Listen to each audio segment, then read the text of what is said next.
Good morning, everyone. Be careful of this profile.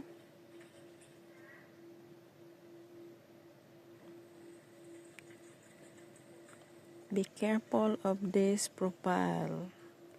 Many scammer around the world.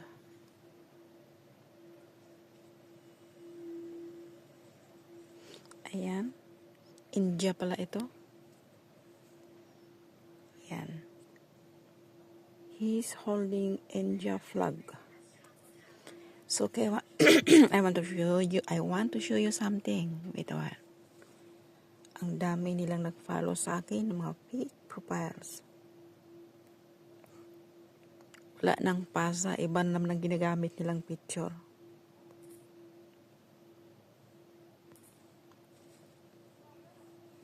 Yan.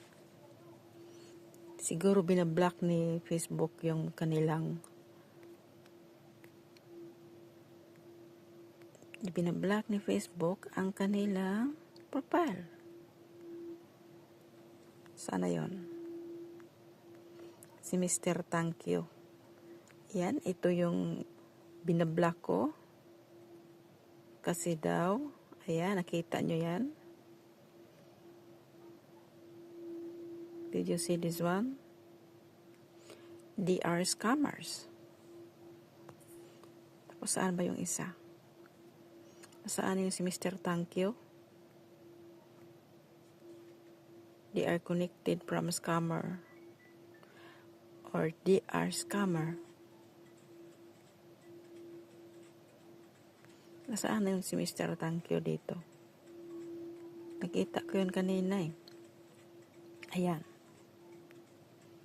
So guys, this person is unavailable on Messenger. Ayan. So guys, ingat-ingat kayo. Especially those innocent people. Ayan. Ginagamit lang nila ang picture nito. Pagkatapos, mang-scam sila ng tao. So ingat kayo. Ingat kayo dahil Christmas ngayon, maraming manluloko. Ayan. Sinabi ko kasing you are scammer, kaya yan. This picture is available now in Messenger. Namimigay daw ito ng pera doon sa sa Instagram, in-unfollow ko ito.